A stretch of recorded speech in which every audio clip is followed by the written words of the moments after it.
Hello, my dear students. You are welcome in RK Institute. I am Dr. RK Saini, and now I am going to explain hybridization state with help of some examples.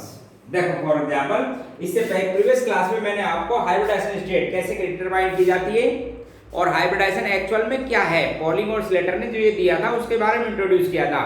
आपको बताया था कि किस तरह से hybridisation state calculate की जाती है और कौन कौन से ऑर्बिटल उसमें पार्टिसिपेट करते हैं, क्या ज्योमेट्री होती है और किस तरह से आपके पास में उसके बॉन्ड एंगल वगैरह होते हैं। तो आज मैं थोड़ा सा आपको एक्सप्लेन करूंगा कुछ एग्जांपल्स देके। सबसे पहले मैं आपको एक्सप्लेन कर रहा हूँ sp हाइब्रिडाइजेशन को। नाम से क्लियर है कि एक s और एक p ऑर्बिटल पार्टिसिपेट करेंगे, दो हाइब्रिड ऑर्बिटल बनेंगे। जैसे देखो एक s और एक p एटॉमिक ऑर्बिटल जिनकी कंपेरेबल एनर्जी हो एक एटम के, ये अपनी एनर्जी को डिस्ट्रीब्यूट करेंगे, मिक्सिंग करके टू हाइब्रिड ऑर्बिटल्स बनाएंगे जिनको आप बोलते हो sp, और इनको लीनियरली आप अरेंज कर देंगे 180 पे, जिससे मिनिमम रिपल्सन आएगा। अब ये बॉन्ड बनाएंगे आपके पास में सिग्मा बॉन्ड। जैसे आपको देखो एक बिल्कुल सिंपल एग्जांपल दे रहा हूं मैं आपको, फॉर एग्जांपल BeCl2 का, ठीक है।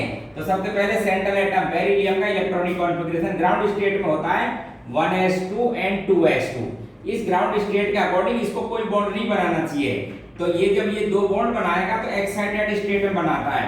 एक्साइटेड स्टेट में आउटर मोस्ट शेल का इलेक्ट्रॉनिक कॉन्फ़िगरेशन 2s का एक इलेक्ट्रॉन प्रोमोट होकर चला जाता है 2p में। अब ये एक s और एक p, ये दोनों अपनी एनर्जी को रिडिस्ट्रीब्यूट करेंगे इस तरीके से। कितने हाइब्रिड ऑर्बिटल बनेंगे? दो। तो अब ये मैं लिख देता हूं सब, ये आपके पास में बेरिलियम के दो हाइब्रिड ऑर्बिटल हैं जिन दोनों में एक एक अनपेयर्ड इलेक्ट्रॉन है। ये तो हो गई बात बेरिलियम की। अब बात करोगे इस क्लोरीन की। देखो इधर ध्यान से, क्लोरीन या फ्लोरीन जो भी BeCl2 इस तरह से।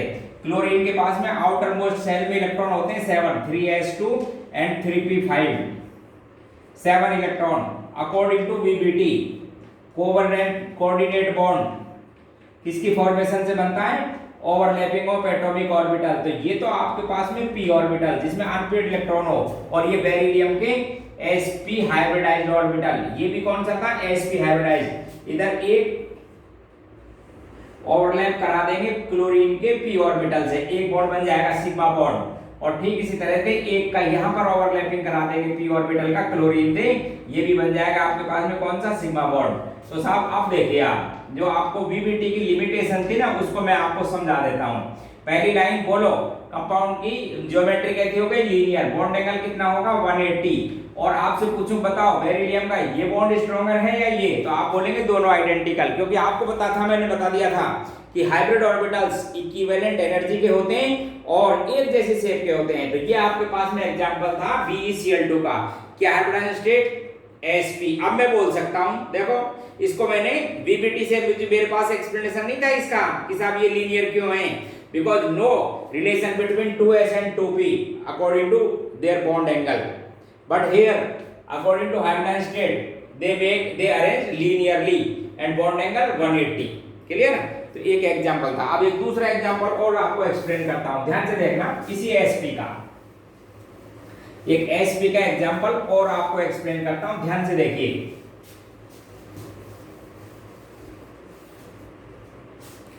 sp हाइब्रिडाइजेशन का नेक्स्ट एग्जांपल आपको एक्सप्लेन करता हूं एसिटिलीन का। ध्यान से देखो,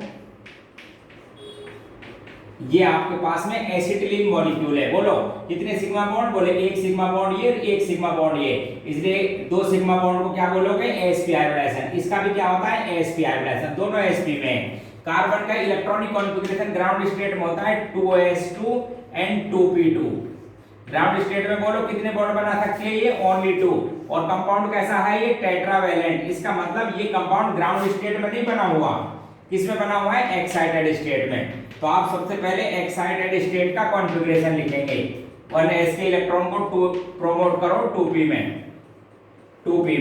अब ये चार बॉन्ड बना सकता है। तो आप साहब इस पर बात करेंगे, ये इस कंडीशन में बॉन्ड बनाता है। हाइब्रिडाइजेशन स्टेट क्या है? sp। तो ध्यान से देखना, एक s और एक p, इन दोनों एटॉमिक ऑर्बिटल कंपेरेबल एनर्जी के। कौन सा है p बता सकते हो? pz। ध्यान रखना, कौन सा लेंगे आप? pz है, ध्यान रखिए आप सिग्मा बॉन्ड बनाने के लिए। ठीक है, इन्होंने दोनों ने ओवरलैप किया और दो हाइब्रिड ऑर्बिटल बन गए। इस कार्बन को दिखा रहा हूं, इधर देखिए, इस कार्बन के दो हाइब्रिड ऑर्बिटल हैं sp के। एक में इलेक्ट्रॉन ये और एक में ये रहा, ये इस कार्बन की बात थी। ठीक इसी तरह से इस दूसरे कार्बन की बात करो, उसका भी इसी तरह से sp होगा। देखना ध्यान से, एक इस कार्बन की बात कीजिए, ये लो साहब, ये लीजिए। तो ये जो बॉन्ड बना, एक इसका भी इलेक्ट्रॉन था, एक इसका भी था। मैं बोलूं कौन से ओवरलैपिंग से बना, बोले sp sp ओवरलैपिंग से। और आप बताओ मुझे कि हाइब्रिड ऑर्बिटल कौन सा बॉन्ड बनाते हैं, बोले साहब सिग्मा बॉन्ड बनाते हैं। मोस्ट ऑफ द केस में कौन सा बॉन्ड बनाते हैं, सिग्मा। एक एक्सेप्शन था बेंजाइन का, जो इससे प्रीवियस क्लास में एक्सप्लेन किया था। ठीक है, अब देखिए आगे, बोले साहब ये पाई बॉन्ड कैसे बने, समझना ध्यान से। तो एक कार्बन की इलेक्ट्रॉनिक कॉन्फ़िगरेशन था, ये pz तो चला गया सिग्मा बॉन्ड में, ये z एक्सिस है। If nothing is mention then we assume internuclear axis किसको बोलते हैं, z को, ये था z। अब इस कार्बन पर दो बचे हुए हैं, एक का नाम px है और एक का नाम कोई py है सपोज। ठीक है, ये जैसे मैंने बोल दिया px है, देखिए इधर ध्यान से, ये px, एक इलेक्ट्रॉन है इसके अंदर भी। तो दूसरा जो कार्बन होगा ना पाई बॉन्ड बनाने के लिए, उसको भी px ही लेना, आप उसे भी px ही लेना, दोनों आएंगे पास पास। तो साइड बाय ओवरलैपिंग से क्या बन जाएगा, पाई बॉन्ड। देखो ध्यान से, दो पाई बॉन्ड है, एक पाई बॉन्ड बना है, क्या नाम था ऑर्बिटल का, px। तो इसको भी क्या बोलोगे, px। कल बता दिया था आपको, इसे कहते हैं प्रॉपर डायरेक्शन। तो एक पाई बॉन्ड बन गया। ठीक है, ये भी p है, ये भी p है, इसलिए जब p ऑर्बिटल पार्टिसिपेट करते हैं तो क्या बोल देते हैं इसको, p पाई बॉन्ड। कैसा, p पाई बॉन्ड। अच्छा और सुनो, अब एक ऑर्बिटल और बचा हुआ है, क्या नाम है इसका, py। ये px होगा, ये देखो इधर ध्यान से, ये z एक्सिस, ये इस प्लेन में x एक्सिस और इसके परपेंडिकुलर ये z एक्सिस, इधर देखो, अब ये z एक्सिस। ठीक है, तो अब आपके पास में ये pz, ये px और ये कौन सी हो गई, py। ये दोगे था अब आपके पास में py। लाओ दोनों को क्लोज, z एक्सिस के अलोंग, इंटरन्यूक्लियर एक्सिस है z, इसके अलोंग जब ये दोनों पास पास आएंगे, इधर देखिए, तो इस py ऑर्बिटल की एक स्लोप ऊपर मिलेगी, एक नीचे, इसलिए एक पाई बॉन्ड और बनेगा, एक पाई बॉन्ड और बनेगा, जो ये आपके पास में सेकंड पाई बॉन्ड है। इस तरह से देखो, इधर देख लो। तो उसको मैं थोड़ा सा ऐसे दिखा देता हूं आपको कि साहब ये मेरे पास में py ऑर्बिटल था, थोड़ा डिफरेंशिएट करने के लिए आपको दिखा देता हूं। ये py ऑर्बिटल है, डबल शेप है। ठीक है, और इसका भी कौन सा लेंगे आप, py ऑर्बिटल, वो भी डबल ही होता है। ठीक है, ये py। तो इनकी साइड वाइज ओवरलैपिंग से भी आपके पास में एक पाई बॉन्ड का फॉर्मेशन हो जाएगा। ओवरऑल क्या मीनिंग निकला कि कार्बन पर sp हाइब्रिडाइजेशन, जिसके अंदर एक सिग्मा और दो पाई। कोई बोले कौन से पाई बॉन्ड है, किस ऑर्बिटल से बने हुए हैं, तो आप बोले था p ऑर्बिटल के ओवरलैपिंग से बने हुए, जिसको कहते हैं p पाई बॉन्ड। तो ये मेरे पास में एक sp हाइब्रिडाइजेशन का एग्जांपल था। क्लियर, एक और देता हूं sp2 का, ध्यान से देखिए, sp2 हाइब्रिडाइजेशन, ध्यान से देखो, कुछ एग्जांपल से मैं आपको एक्सप्लेन करूंगा sp2। फॉर एग्जांपल bf3 ले लेते हैं, बोरॉन। इसका ग्राउंड स्टेट में इलेक्ट्रॉनिक कॉन्फ़िगरेशन है 2s2 and 2p1। Outer most shell में 3 इलेक्ट्रॉन होते हैं। बताओ ग्राउंड स्टेट में कितने बॉन्ड बना सकती है ये, बोले साहब केवल एक बॉन्ड बना सकती है, लेकिन कंपाउंड कहता है ये ट्राइवेलेंट। इसका मतलब एक्साइटेड स्टेट में बना हुआ है, ग्राउंड स्टेट में नहीं। पहले ग्राउंड स्टेट का कॉन्फ़िगरेशन लिखेंगे, फिर लिखेंगे एक्साइटेड स्टेट। एक्साइटेड स्टेट में 2s के एक इलेक्ट्रॉन को प्रमोट करना 2p में। अब बोलो ये बॉन्ड कितने बना सकता है, बोले साहब अब ये 3 बॉन्ड का फॉर्मेशन कर सकता है। तो ये बोरॉन के 3, एक तो s, एक px और एक py। एक बार दोबारा बताओ, एक तो s, 2s है पर्टिकुलरली कंपेरेबल एनर्जी के, 2s 2p। ठीक है, एक px और बोलो कौन था, pz। ध्यान रखना, क्योंकि सिग्मा बॉन्ड बनाने के लिए इंटरन्यूक्लियर एक्सिस का सिलेक्शन करना जरूरी होता है। तो कुछ भी मेंशन नहीं हो तो आप बाय कन्वेंशन z एक्सिस को लेते हैं हम, इंटरन्यूक्लियर एक्सिस। तो z एक्सिस, तो 3 ऑर्बिटल हो गए साहब मेरे पास, ये 2s, ये pz और ये px। कोई भी बोलते हैं, इसको y भी ले सकते हो, उसको कोई फर्क नहीं पड़ता। ठीक, तो तीनों ने कितने ऑर्बिटल बनाएंगे, बोलो 3। क्या नाम देंगे आप उनका, sp2 हाइब्रिड ऑर्बिटल्स। sp2 ऐसे 3 बनेंगे, एक जैसी शेप के और आइडेंटिकल एनर्जी के, नाम था sp2। कैसे अरेंज करेंगे बोलिए, 120 पर प्लेनर, एक ही प्लेन में लगा देंगे तीनों को, तो इसको बोलते हैं ट्राइगोनल प्लेनर। ये बन गया था ट्राइगोनल प्लेनर ज्योमेट्री। एक एक आपके पास में अनपेयर्ड इलेक्ट्रॉन है इन हाइब्रिड ऑर्बिटल में। क्या नाम है इसका, sp2, तीनों के sp2। अच्छा अब बात करते हैं फ्लोरीन की। तो फ्लोरीन के पास कोई हेलोजन है, ये फ्लोरीन आउटर मोस्ट शेल में वही 7 इलेक्ट्रॉन है, लेकिन vpt ओवरलैपिंग में केवल p ऑर्बिटल जिसमें अनपेयर्ड इलेक्ट्रॉन है वही पार्टिसिपेट करेगा, ये वाला p ऑर्बिटल। ठीक है, तो आप क्या करना, एक तो इस p ऑर्बिटल से फ्लोरीन को जोड़ देना, बन गया सिग्मा बॉन्ड में। कुछ बताओ किस ओवरलैपिंग से बना, बोले sp2p। चेक करो, एक फ्लोरीन इस तरह से यहाँ जोड़ दीजिए एक फ्लोरीन, 3 फ्लोरीन लाओ और ऐसे आपके पास में क्या बन जाएंगे साहब, BF3 का मॉलिक्यूल बन जाएगा। ये रहा, ये देखो क्या बन गया, BF3 trigonal planar, bond angle 120 degree. Check कर लो किस ओवरलैपिंग से बने, बोलो sp2p, sp2p overlapping, sp2 hybrid orbital इस तरह से, ठीक है। और देता हूं एक एग्जांपल, देखिए sp2 हाइब्रिडाइजेशन में एक एग्जांपल और समझो। इथाइलिन मॉलिक्यूल देखो, इथाइलिन ये डबल बॉन्ड होता है कार्बन कार्बन के बीच में ऐसे, ये साहब आपके पास में आईयूपीएसिन कहते हैं इथीन और इथाइलिन मॉलिक्यूल। बोलो हाइब्रिडाइजेशन स्टेट, तो number of sigma bond plus lone pair, 3 he sigma bond है, एक तो पाई है, इसलिए हाइब्रिडाइजेशन स्टेट क्या है, sp2।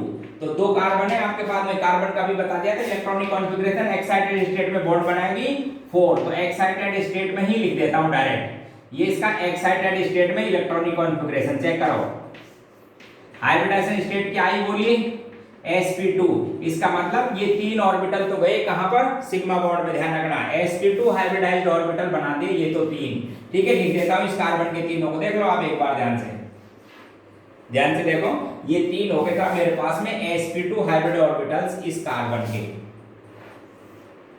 120 पे मैंने इनको अरेंज कर दिया, ये लो सारे, एक कार्बन का ही अरेंज कर दिया। इसी तरह से इस दूसरी कार्बन को बताओ sp2, देखो इसका भी 120 पे ही अरेंजमेंट कर देता हूं, ये कार्बन हो गया था sp2 की, एक इलेक्ट्रॉन इसके पास भी था, एक इसमें भी था, तो ये तो बन गया सिग्मा बॉन्ड, बाकी सबके पास इलेक्ट्रॉन है, ठीक है। यहाँ पे टर्मिनल में हाइड्रोजन के s ऑर्बिटल से ओवरलैप करा लेना, हाइड्रोजन के पास में कौन सा होता है, केवल s, ये लो साहब एक ओवरलैपिंग इस हाइड्रोजन से, तो 4 बॉन्ड बना दे, सिग्मा बॉन्ड है ये लीजिए। अब आप बीच वाले बॉन्ड को देखो, एक और 4 तो बन गए सिग्मा बॉन्ड। अब बोलो इस कार्बन पर इसका नाम बताओ, क्या दोगे, 2 तो चलेंगे, सपोज ये pz था, ये px था, ये कौन सा हो गया, py, ये py ऑर्बिटल है, परपेंडिकुलर है, ध्यान रखना इसके प्लेन के, और ये तो प्लेनर था sp2, तो अब ये परपेंडिकुलर, ये भी py रहेगा, फिर ध्यान रखना ये ऑर्बिटल py, तो ये भी क्या लिखोगे, py, जिससे साइड वाइज ओवरलैपिंग हो सके, और कौन सा बॉन्ड बन जाएगा, पाई, p ऑर्बिटल के ओवरलैपिंग से बना, इसलिए आप इसको बोलेंगे p पाई p पाई। ये आपके पास में एग्जांपल किसका था, sp2 हाइब्रिडाइजेशन के 2 एग्जांपल दिए। नेक्स्ट एग्जांपल आपको देता हूं, इंपॉर्टेंट भी है, sp3d का देता हूं, देखो उसमें क्या इंपॉर्टेंस है वो आप समझना उसको, ठीक है। एक एग्जांपल और सुनिए, sp3d, या मैंने आपको बोला था ना यदि पेनल्टीमेट है तो d पहले लिख देंगे, आउटर मोस्ट है तो ये, जैसे मैं आपको एक एग्जांपल देता हूं PCl5, इसमें 2-3 बात भी मुझे बतानी है, ठीक है। तो साहब ये 5 बॉन्ड बनेंगे, फास्फोरस का ग्राउंड स्टेट में इलेक्ट्रॉनिक कॉन्फ़िगरेशन ये है, फास्फोरस का ग्राउंड स्टेट में इलेक्ट्रॉनिक कॉन्फ़िगरेशन निकोजन फैमिली में आता है, नाइट्रोजन फैमिली में आउटर मोस्ट शेल में 5 इलेक्ट्रॉन होते हैं, और ग्राउंड स्टेट में ये फास्फोरस केवल 3 कोवेलेंट बॉन्ड बना सकता है ये, और जबकि बॉन्ड बने हुए 5, इसलिए एक्साइटेड स्टेट में बनाओगे, ये कौन सा था, ग्राउंड स्टेट, करो इसको एक्साइट, तो इसका एक्साइटेड स्टेट में एक इलेक्ट्रॉन को 3s के एक इलेक्ट्रॉन को प्रोमोट करो, कहां पे ले जाओ, 3d में, क्योंकि आपको पता है कि थर्ड पीरियड से d स्टार्ट हो जाता है, हालांकि वो एम्प्टी था ग्राउंड स्टेट में, लेकिन एक्साइट करो और एक इलेक्ट्रॉन को प्रोमोट कर दो d में। अब ये बना सकता है साहब 5 बॉन्ड, अब ये इसमें 5 बॉन्ड बना सकता है। अब इसमें क्या क्या बात आपको समझनी है वो मैं क्लियर कर देता हूं। तो पहली बात तो हाइब्रिडाइजेशन स्टेट क्या होगा, sp3d, d कौन सा है, आउटर मोस्ट शेल का, इसलिए बाद में लिखना होगा। अब आगे बात, अब मुझे बताओ दोस्तों कि sp3d की या dsp3 की किस तरह की ज्योमेट्री होती है। बोले साहब आपने 2 बताई थी, कौन कौन सी, ट्राइगोनल बाइपिरामिडल और स्क्वायर पिरामिडल। मैं पूछूं अब बताओ इसमें कौन सी लिखनी है। बोले आप वापस इंट्रोडक्शन यदि कोई ध्यान रखेगा तो हाइब्रिडाइजेशन क्या चीज है, एक इमेजिनरी या हाइपोथेटिकल है, क्या काम आता है, टू एक्सप्लेन एक्चुअल फैक्ट। तो अब इसका एक्चुअल फैक्ट आपको देखना है, एक्चुअल का मतलब समझते हो, आप PCl5 की सॉलिड स्टेट में एक्सरे क्रिस्टलोग्राफी से चेक करो कि कितने बॉन्ड एंगल हैं, किस वैल्यू के बॉन्ड एंगल हैं, तब जाके कोई बात बोलूंगा, देख के नहीं बोलूंगा कि it is a square pyramidal और it is a trigonal bipyramidal, नहीं बोल सकता। क्या बोलेंगे, एक्चुअल फैक्ट मालूम करूंगा फिर एक्सप्लेन करूंगा। तो जब इसका मैंने एक्चुअल फैक्ट मालूम किया, सुनिए ध्यान से, तो मुझे पता लगा कि साहब ये एक ट्राइगोनल बाइपिरामिडल है। ट्राइगोनल बाइपिरामिडल का मतलब कि 3 बॉन्ड तो बने हुए साहब प्लेन में, 3 बॉन्ड तो बने हुए प्लेन में, 120 एंगल मिला मुझे बाई एक्सपेरिमेंट, तब बोल रहा हूं और एक बॉन्ड लगा हुआ है ऊपर, तो पिरामिड बन गया ट्राइगोनल, और एक बॉन्ड लगा हुआ है नीचे, इसलिए क्या ज्योमेट्री हुई, ट्राइगोनल बाइपिरामिडल। ये तो बात हो गई यहाँ तक खत्म। अब इसकी खास इंपॉर्टेंट पॉइंट सुनिए आप। अब साहब फिर हमने और बात देखी इसमें, अब सुनो देख ध्यान से, जब ये ध्यान से सुनिए, जब ये प्लेन में बनते हैं ना तीन बॉन्ड, जब ये प्लेन में तीन बॉन्ड बनते हैं 120 पर, तो ये इसमें तो होता है sp2 का कंट्रीब्यूशन। ध्यान से सुन लो, इसमें कौन से ऑर्बिटल का मोर कंट्रीब्यूशन था, sp2 का। तीन थे आपके पास में, तीनों तो px py pz, तो दो p तो इसमें गए, एक अब जो ये ऊपर बचे हुए हैं आपके पास में, इसके अंदर एक तो pz, समझ गए, और एक किसका था, dz²। सपोज इसको px ले लिया आपने, तो ये pz हो गया d के अकॉर्डिंग, तो ये pz और dz² का कंट्रीब्यूशन इसके अंदर, ये भी मैंने लिख दिया pz और dz² का कंट्रीब्यूशन, समझ गए। तो अब ये मैंने क्यों लिखा, क्योंकि मुझे बॉन्ड एंगल मालूम था। अब एक बात और समझा देता हूं, ध्यान से सुन लो, जिसमें d ऑर्बिटल हो, वापस जिसके अंदर d ऑर्बिटल हो, ध्यान से सुनना, d ऑर्बिटल बहुत डिफ्यूज होता है, याद करो what do means by diffuse, बहुत दूर होता है। तो उस डिफ्यूज ऑर्बिटल को न्यूक्लियस के क्लोज लाने के लिए, उस d ऑर्बिटल को न्यूक्लियस के क्लोज लाने के लिए सेंट्रल एटम पर पॉजिटिव चार्ज होना चाहिए, जैसा यहाँ पर है, तब जाके इफेक्टिव ओवरलैपिंग बनती है। अब इनमें कंपेयर किया जाए तो इस d ऑर्बिटल की वजह से ये जो बॉन्ड बने हुए हैं, एक्सियल कहते हैं इनको, इस इक्वेटोरियल बॉन्ड से लॉन्गर होते हैं और वीक होते हैं, इनका नाम है एक्सियल बॉन्ड, और जो प्लेन में बने हुए हैं इनका नाम है इक्वेटोरियल, इनका नाम है इक्वेटोरियल बॉन्ड। तो ध्यान रखना ये dz² है, इसलिए यहाँ पर क्या बोलेंगे आप इसको pz, एक जैसा बोलेंगे आप। और यहाँ पर क्या हो जाएगा, sp2 में कौन से हो गए थे, एक तो s और एक px और py को ले लो इस जगह प्लेन में, और z को रखो इसके साथ, ये है आपके पास में। तो क्या कंक्लूजन निकला कि PCl5 में, ध्यान से देखिए, PCl5 में फास्फोरस और chlorine axial bond equatorial bond से लॉन्गर होते हैं और वीक होते हैं। क्यों, उसका रीजन आपको समझा दिया, d का कंट्रीब्यूशन ज्यादा है, d ऑर्बिटल होते हैं डिफ्यूज। क्लियर होगी ना, एक लाइन तो ये ध्यान रखेंगे। अच्छा अब आगे सुनो देख ध्यान से, मॉलिक्यूल के बारे में फिर लाइन बोलेंगे PCl5 में। तो PCl5 का इसका मतलब ये होगा कि मॉलिक्यूल सिमेट्रिकल नहीं है। सिमेट्रिकल किसको कहते हैं, जिसके सभी बॉन्ड आइडेंटिकल हो, इलेक्ट्रॉनिक कॉन्फ़िगरेशन इक्वली डिस्ट्रीब्यूट हो, ऐसा नहीं है, प्लेन में और प्लेन के अबव और बिलो में अंतर है। इसलिए ये जो PCl5 है, ध्यान से सुन लो, गैस में ट्राइगोनल बाइपिरामिडल, लिक्विड में भी ट्राइगोनल बाइपिरामिडल, ट्राइगोनल बाइपिरामिडल, लेकिन सॉलिड में, क्योंकि आपको एक बात और समझा दूं, सॉलिड में क्या है, पार्टिकल्स या मॉलिक्यूल बहुत ही क्लोजली पैक्ड हो जाते हैं, इसलिए, और बहुत मॉलिक्यूलर मास भी काफी बड़ा है इसका, काफी लार्जर साइज है मॉलिक्यूल का, 6 एटम हैं, समझ गए, थर्ड पीरियड के एलिमेंट है, इसलिए लार्जर साइज है और अनसिमेट्रिकल मॉलिक्यूल है। तो सॉलिड में अनसिमेट्रिकल मॉलिक्यूल की पैकिंग नहीं हो पाती, इसलिए सॉलिड में ये आयनिक फॉर्म में मिलता है, इसमें PCl4 और PCl6, ये तो हो गया टेट्राहेड्रल कैटायन रेगुलर है, और ये हो गया ऑक्टाहेड्रल एनायन, sp3d2 आ जाएगा हाइब्रिडेशन, रेगुलर आयन में मिलता है। ठीक इसी तरह से आपको लाइन समझा दूं, PbR5 के बारे में कोई पूछे तो गैस में तो वही ट्राइगोनल बाइपिरामिडल, लिक्विड में भी इसी तरह से ट्राइगोनल बाइपिरामिडल, लेकिन सॉलिड में PbR4+ और Br नेगेटिव, क्योंकि इस तरह का ऑक्टाहेड्रल स्पीशीज नहीं बना पाता ब्रोमीन, क्यों, साइज बड़ा, इलेक्ट्रोनेगेटिविटी कम, तो उस d ऑर्बिटल को कॉन्ट्रैक्ट नहीं कर सकता। ठीक इसी तरह से जैसे कोई बोले कि Pi5 गैस में मिलता है, लिक्विड में ही कैटायन और इस तरह के एनायन सॉलिड में एग्जिस्ट नहीं करता, रीजन फिर वही है आपके पास में, आयोडीन तो और भी बहुत बड़े साइज का है, इलेक्ट्रोनेगेटिविटी बहुत कम है, इसलिए इस d ऑर्बिटल को कॉन्ट्रैक्ट नहीं करता, और साइज जब बड़ा होता है ना, तो उस समय क्या है, स्टेरिक क्राउडिंग भी होती है, रिपल्सन, उस रिपल्सन से एनर्जी हाई, इसलिए Pi5 सॉलिड में एग्जिस्ट नहीं करता। अब बहुत ही इंटरेस्टिंग क्वेश्चन कि साहब एक और है आपके पास में, नाम है उसका PF5, PF5, तीनों में लिक्विड, सॉलिड और गैस, तीनों में ही कैसा होता है, ट्राइगोनल बाइपिरामिडल। बोले इसमें क्या समस्या है, तो आप समझो, इसके अंदर एक खास फिनोमेना पाया जाता है जिसको कह देते हैं स्यूडोबेरी रोटेशन। देखो PF5 तीनों में सॉलिड, लिक्विड, गैस कैसा होता है, कोवेलेंट मॉलिक्यूल, कोई आयंस नहीं मिलते, और कैसी ज्योमेट्री है, ट्राइगोनल बाइपिरामिडल। रीजन देख लो एक बार ध्यान से, इसमें क्या खास बात है वो सुनना आप ध्यान से।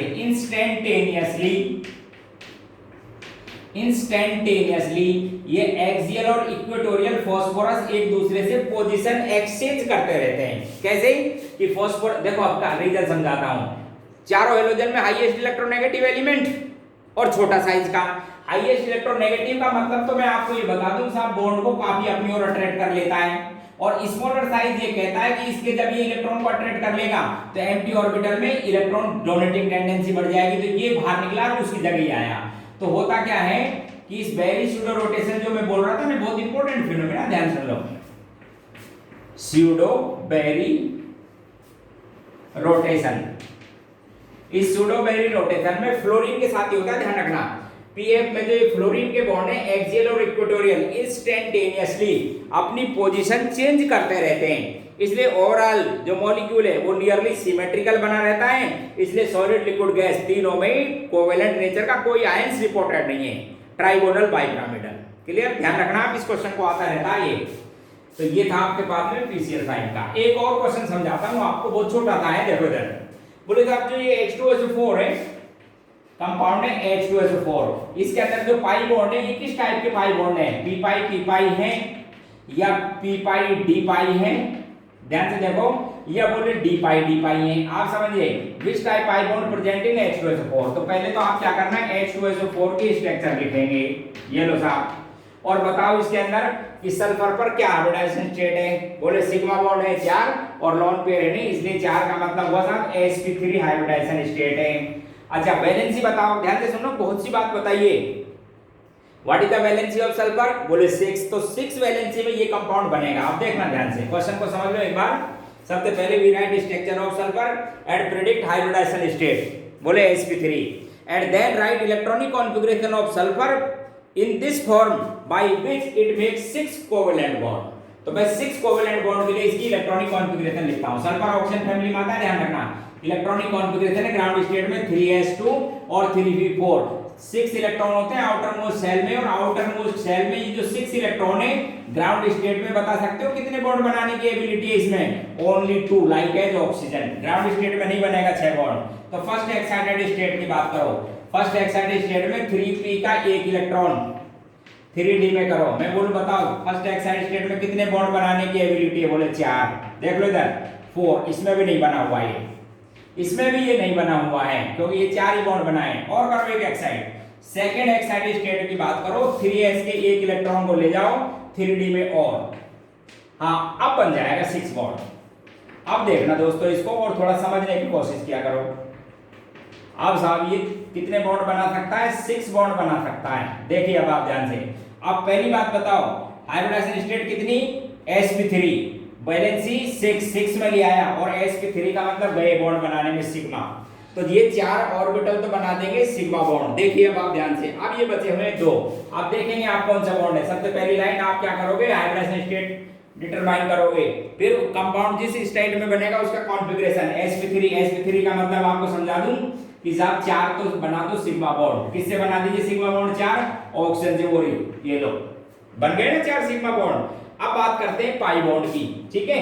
तो ऑक्सीजन, इन 4 ऑक्सीजन के बारे में बात कर लूं। जैसे एक हाइड्रोजन तो इनको जोड़ दो, दोनों पे तो चलो ये तो हाइड्रोजन ऐड कर लिए। अब इस ऑक्सीजन की बात करते हैं। ऑक्सीजन के इलेक्ट्रॉनिक कॉन्फ़िगरेशन को आप ध्यान से देखोगे तो सल्फर के जैसा ही है ये भी, लेकिन इसके पास में d ऑर्बिटल नहीं होते और इसके पास में ये 2 ऑर्बिटल हैं, ठीक है? दोनों अनपेयर्ड इलेक्ट्रॉन हैं। तो एक ने तो बना लिया सिग्मा बॉन्ड, देख लो एक बार ध्यान से। और क्या बचा हुआ है इसके पास में? ऑक्सीजन के पास में कौन सा ऑर्बिटल बचा हुआ है? बोले p ऑर्बिटल और बचा हुआ ये रहा। और इसके पास में कौन से ऑर्बिटल है? ये d। देखिए एक बार ध्यान से, इस सल्फर के पास में है d ऑर्बिटल डबल शेप, जो डबल डबल शेप के हैं। तो अब यहां पर होगी साइड टू साइड ओवरलैपिंग, तो ये पाई बॉन्ड बनेगा, ये वाला पाई बॉन्ड। मैं बोलूं बताओ इस ऑक्सीजन का कौन सा ऑर्बिटल था? बोले p। सल्फर का कौन सा था? d। आप ध्यान रखना unhybridised orbital pi bond formation में पार्टिसिपेट करते हैं। हाइब्रिड ऑर्बिटल कौन सा बनाते हैं? सिग्मा बॉन्ड, हो तो बन चुका। तो एक ये डी सल्फर का ये से, तो ये कौन सा ऑर्बिटल बोला? p। ये क्या था? d। तो बॉन्ड को क्या बोलोगे? d पाई p पाई। ठीक उसी तरह से इस ऑक्सीजन के साथ कराओ, इस ऑक्सीजन के साथ भी इसका p रहेगा, इसका फिर d रहेगा। तो ध्यान रखें आप, इसके अंदर कौन सा बॉन्ड बना हुआ है? पाई के d पाई p पाई, d पाई p पाई और सिग्मा। ये क्लियर हो गया ना? तो आप इस तरह से पहले क्या करते हैं, सबसे पहले इलेक्ट्रॉनिक कॉन्फ़िगरेशन लिखते हैं। अच्छा कंपाउंड जिस फॉर्म में बना हुआ है, जिस स्टेट में बना हुआ है, जैसे 6 बॉन्ड, तो 6 बॉन्ड तक लेकर आओ, यानी अनपेयर्ड इलेक्ट्रॉन होने जरूरी है। फिर हाइब्रिडाइजेशन स्टेट चेक करेंगे देन। क्लियर? तो मैंने कुछ एग्जांपल्स बताए आपको किसके? हाइब्रिडाइजेशन के। अब बहुत इंपॉर्टेंट लाइन सुन लो, ध्यान से सुनिए। If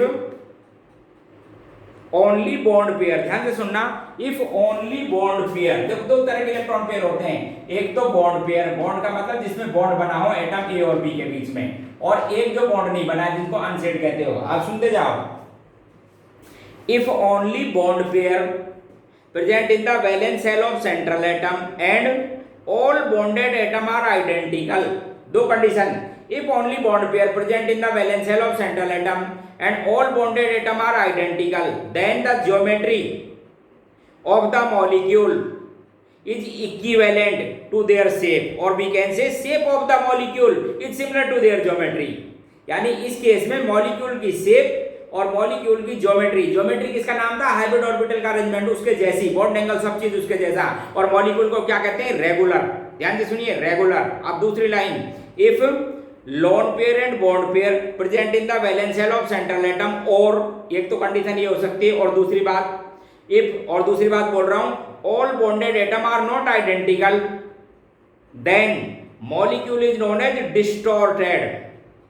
distorted and the actual value of bond angle and shape depend upon the arrangement of electron pair and determined with help of VSEPR theory. Next class में बताऊंगा वेस्पर थ्योरी। जैसे मैं आपको फिर बताता हूं, देखो इधर, आप भूलना नहीं ये बातें, क्या नहीं भूलना, सुन लो। जैसे बात करते हैं अमोनिया की, ये साहब अमोनिया, इधर देखो, बोलो हाइब्रिडाइज्ड स्टेट, बोले 3 तो सिग्मा बॉन्ड, एक लोन पेयर, बोले sp3, तो sp3 में हाइब्रिड ऑर्बिटल का अरेंजमेंट क्या होता है, टेट्राहेड्रल, और मॉलिक्यूल कैसा दिखाई दे रहा है, पिरामिडल। आपको एक बात और समझा दूं, शेप से मतलब होता है बॉन्ड का अरेंजमेंट, बॉन्ड पेयर।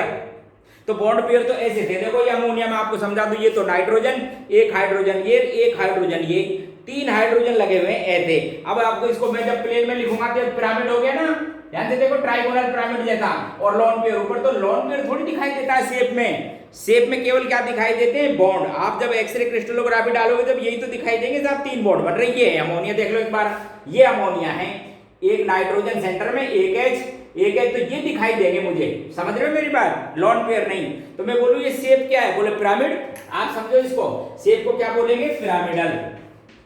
शेप का नाम है अमोनिया का पिरामिडल। हाइब्रिडाइज्ड स्टेट क्या आया, sp3 में हाइब्रिड ऑर्बिटल का ओरिएंटेशन क्या था, टेट्राहेड्रल। अब सुनना क्या कहता हूं, दोबारा सुनो, if lone pair and bond pair both are present in the valence shell of central atom, then this molecule is known as distorted or irregular and their shape and orientation may be different or nearly or may maximum case में different। और shape किस पे depend करेगी, arrangement of bond pair only, और angle भी उसी में बोलोगे, लोन पेयर दिखाई नहीं देता, आप ध्यान रखना। तो अब मैं बोलूंगा साहब आपने पिरामिडल इस तरह के कैसे डिसाइड करोगे, तो इसका आंसर हाइब्रिडाइजेशन नहीं देगा, कौन देगा, वेस्पर थ्योरी, जिसको मैं नेक्स्ट क्लास पे डिस्कस करूंगा। ठीक है दोस्तों, हाँ तो आप ये देखते रहना, और अपने दोस्तों को भी, आप खुद भी अच्छा पढ़ने के लिए, ऑथेंटिक पढ़ने के लिए आपको बताया था ना, चैनल को सब्सक्राइब करते हैं, ऐसा नहीं दुनिया भर के चैनल दिखाई देते हैं आजकल, है केमिस्ट्री का लगा के नहीं, दुनिया भर के चमकते हैं, बोले साहब केमिस्ट्री बढ़िया, हर किसी चैनल को सब्सक्राइब नहीं करते हैं, ऑथेंटिक चैनल ही सब्सक्राइब करते हैं। पहले टीचर के बारे में मालूम किया करो, फिर देखें आप उसका वीडियो, मजा आ जाएगा आपको। ठीक है दोस्तों, तो अपने दोस्तों को शेयर करना, और फिर मिलते हैं। Okay bye.